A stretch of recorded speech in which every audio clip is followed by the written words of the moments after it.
est très immergé dans l'islam. Moi, j'ai vu, vous disiez que vous n'aviez pas réussi à dialoguer avec des frères musulmans, c'était souvent un monologue. Moi, je passe mon temps dans ces pays musulmans à justement essayer de dialoguer et à écouter ce que me disent les gens. Alors, il y a différents types de musulmans. Et la plupart du temps, les gens qui sont souvent à mes yeux, souvent les moins cultivés, ceux qui en tout cas n'ont pas de fonction religieuse évidente, sont ceux qui écoutent le plus et qui me posent le plus de questions. Moi justement, je considère que mon reportage, entre guillemets, est réussi quand on m'a posé presque autant de questions, si ce n'est plus, que moi j'en pose. Moi je dois avouer qu'avec les chiites, je m'excuse auprès de... avec les chiites, le rapport me semble beaucoup plus facile, dialectique, oui, comme s'ils avaient une habitude... Ramadan est sunnite, bien entendu. Les musulmans sont des musulmans de toute façon. Bien sûr. Chez d'autres, il y a les catholiques, il y a les protestants. Oui, non, absolument, c'est pas la même chose. Un catholique, un protestant, un chiite et un sunnite. Je ne sais pas pourquoi, enfin, si, il y a sans doute des explications, peut-être l'habitude qu'ils ont d'interpréter les textes, l'existence d'un clergé, c'est-à-dire tout de même d'un corps instruit, particulièrement instruit, qu'il n'y a pas chez les sunnites, peut-être une ouverture au monde extérieur, le fait d'avoir beaucoup bougé, quoi qu'il en soit, c'est vrai que... Défendez-vous, là, Tarek. Je n'ai pas du tout d'attaque, c'est un constat. Il se trouve que ça s'est trouvé comme ça, peut-être que... Attendez, je veux dire, je vais même aller dans votre sens, sur le plan strictement théologique, justement, paradoxalement, parce qu'il y a quelque chose qui est de l'ordre de la hiérarchie, des choses ont énormément bougé dans la tradition chiite, beaucoup plus que dans la tradition sunnite, sans clergé. Ça, c'est une évidence, là-dessus, vous avez parfaitement raison. Sur la question de l'ouverture au monde ou autre, je pense que, encore une fois, c'est toujours contextuel. Oui. C'est toujours à relativiser historiquement parce que vous allez trouver ailleurs des sunnites avec exactement la même disposition d'esprit. Je pense qu'on ne peut pas généraliser non plus. Absolument. Alors, Tarek Ramadan, vous avez appelé au boycott du Salon du Livre de Turin parce qu'il était consacré à Israël à l'occasion du 60e anniversaire de la fondation de l'État juif. Est-ce que vous avez appelé au boycott aussi du Salon du Livre de Paris qui s'ouvre le 13 mars avec 23 écrivains israéliens qui vont venir ici à Paris? Pensez qu'il faut boycotter? Non, moi, ma position, elle a été... D'abord, je n'ai pas été celui qui a appelé au boycott, mais j'ai suivi les positions en Italie, qui mettait en évidence, écoutez, on ne peut pas avoir comme invité d'honneur un État et faire semblant que ce n'est pas une prise de position politique. Donc vous pensez que ce qui est vrai à Turin est vrai aussi à Paris? Non, ce que j'ai dit à Paris, c'est que moi je suis pour qu'on brise le silence. Je suis pour qu'on parle. Je suis pour qu'on dise véritablement, quand on est en train de nous bassiner sur un processus de paix, quand il y a des gens qui meurent dans l'indigne, quand il y a un blocus autour de Gaza, je suis pour qu'on brise le silence. Donc si on brise le silence, comme ça a été décidé par les organisations pro-palestiniennes, et un certain nombre d'ailleurs, à Haaretz, en Israël est en train de prendre une position qui est assez ferme sur cette question-là. Donc il faut aussi qu'on l'entende, qu'on brise le silence et que l'on cesse de faire semblant que rien ne se passe. Donc en Italie, on a décidé, on n'y va pas, et on le dit. En France, un certain nombre d'organisations pro-palestiniennes, un certain nombre de juifs et de défenseurs des droits des Palestiniens ont pris une position en disant on y sera, à l'intérieur du salon, mais on fera entendre une voix critique. Et je soutiens cela de la même façon. Ma position est une position de défense des droits des Palestiniens, de briser le silence. La deuxième chose que j'aimerais dire aussi, c'est qu'on ne nous dise pas, chaque fois qu'on prend une initiative, je veux dire, on est contre la violence, on ne veut pas tuer. Donc on s'exprime, et quand on s'exprime, on est dit « Ah non mais attendez, là vous ne pouvez pas vous exprimer trop, parce qu'à trop critiquer Israël, vous allez devenir antisémite ou vous prouvez votre antisémitisme. » Alors qu'est-ce qu'il faut faire? Qu'est-ce qu'il faut faire aujourd'hui pour être entendu sur la scène internationale? Antisémite, là, dans votre livre, Mohammed vie du prophète, vous expliquez que le prophète était juif, quoi. Non, il n'était pas juif, mais il a dit des juifs qui vivaient à côté de lui, ils font partie de ma communauté, ils ont les mêmes droits et les mêmes devoirs que nous. Et donc ce que je dis clairement, toute expression d'antisémitisme, Oui, mais c'est juif, c'est pareil. Oui, non, mais enfin, je vois dans quel sens philosophique vous voulez le mettre en évidence. Mais toute expression d'antisémitisme est anti-islamique.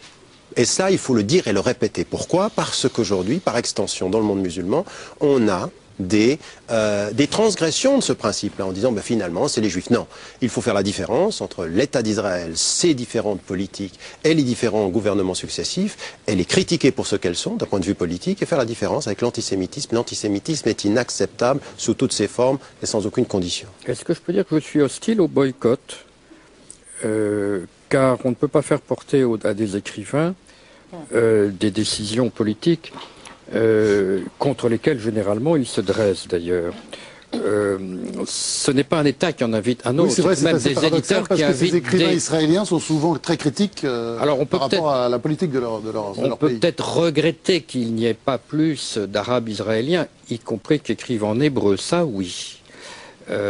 Qui sont publiés. Et qui sont publiés en Israël. On peut regretter qu'il n'y ait que des auteurs de romans ou de fiction quand il y a beaucoup d'essayistes importants. Mais quoi qu'il en soit, je crois que c'est à l'intérieur de ce salon qu'il faut pouvoir discuter de tout cela, d'égal à égal avec les amis israéliens. Je comprends cette position, mais simplement, le boycott n'est pas des auteurs. Parce que discuter avec les auteurs, c'est toujours possible. C'est d'en faire l'invité d'honneur, l'État d'Israël. C'est de cela dont il s'agit. Donc, il s'agit un invité d'honneur. Mais d'accord. Mais je veux dire, c'est les 60 années.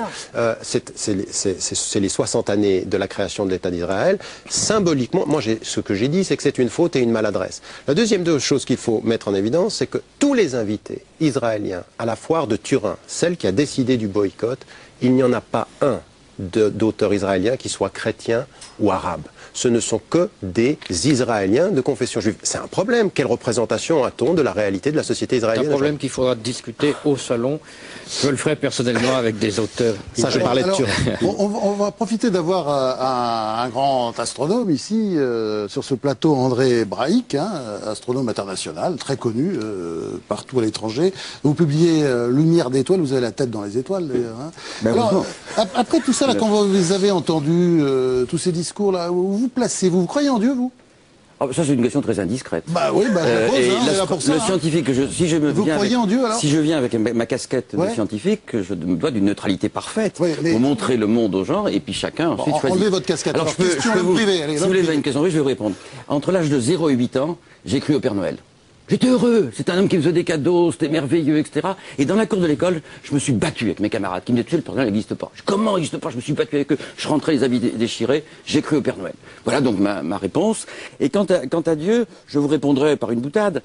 C'est quand Laplace, le grand scientifique Laplace, a proposé une formation du système solaire. Il a été reçu par Napoléon, et Napoléon a dit, mais monsieur le marquis, je ne vois pas beaucoup Dieu dans votre théorie. Et Laplace lui a dit, mais sire, c'est une hypothèse dont je n'ai pas eu besoin. Alors après Dieu, la morale, Laurence Parisot, la présidente du MEDEF, est entrée en guerre pour moraliser le patronat français. C'est la guerre des boss, l'opinion là-dessus de Thibault Nolte. Regardez. La semaine dernière, le journal Marianne a taillé un costard au gars Gauthier Sauvagnac. L'ancien numéro 1 du syndicat des patrons métallos, célèbre pour son coup du chapeau à 20 millions, a reçu un joli cadeau de départ de la part de l'UIMM, une vieille famille qui finance 11,1% du MEDEF. Le genre de cadeau a ruiné les vacances de la sainte patronne des patrons, Laurence Parisot.